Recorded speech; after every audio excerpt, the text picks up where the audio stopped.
Security agencies को anti national activities को रोकने के लिए दो रास्ते सबसे बेहतर लगते हैं। एक तो एक्टिव मेंबर्स को पकड़कर जेल में डाला जाए और दूसरा पैसा मिलने के फंडिंग के रास्ते बंद किए जाएं। जब पीएफआई के फाइनेंशियल सोर्सेज के बारे में जांच शुरू हुई तो जो बातें सामने आई उन्हें देखकर अनुभवी अफसर भी हैरान रह गए। पता लगा कि पीएफआई को विदेशों से बेशुमार पैसा मिलता है। पीएफआई इस्लाम के लिए काम करने का दावा करता है, इसलिए वो देश में भी ज़कात इकट्ठा करता है।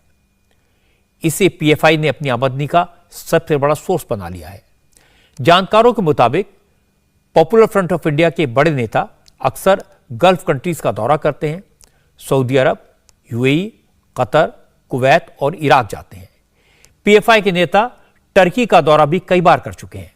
इन देशों से पीएफआई को पैसा मिलता है। ईडी को इस बात के सबूत मिले हैं। पीएफआई से जुड़े बैंक अकाउंट्स में 60 करोड़ रुपए से ज्यादा की रकम जमा हुई थी।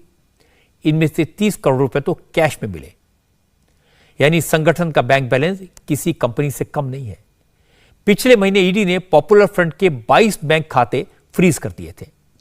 पुराने पुलिस अफसर हैं जो पीएफआई को जानते हैं, वो बताते हैं कि पीएफआई के लोगों को पकड़ना, उनके खिलाफ सबूत जुटाना आसान नहीं है, क्योंकि पीएफआई के लोगों को सबसे पहले यही सिखाया जाता है कि सबूत कैसे मिटाने हैं, बिना सबूत छोड़े अपना काम कैसे करना है। जब दिल्ली दंगे हुए थे फरवरी 2020 का, जिसका इन्वेस्टिगेशन किया गया था, उसमें पीएफआई जहां जहां दंगे हुए थे वहां पे पीएफआई के फुटप्रिंट्स थे, वहां पे उनके लोग पाए गए। और ये इतने चालाक होते हैं कि जैसे दंगे शुरू हुए वो वहां से निकल जाएं, ताकि उनकी किसी प्रकार से पुलिस के पास उनको उनकी शमूलियत की कोई प्रूफ ना मिले।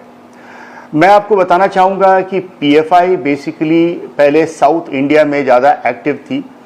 जब सिमी के खिलाफ एक्शन हुआ, जो लॉ इन्फोर्समेंट एजेंसी ने सिमी के खिलाफ एक्शन किया, उसको चकनाचूर किया, तो पीएफआई ने अपनी फुटप्रिंट नॉर्थ इंडिया में भी बढ़ाने की कोशिश की। जब भी ऐसे मौके मिले उन्होंने दंगे कराने के लिए, और इस प्रकार से ऑपरेट भी करते हैं।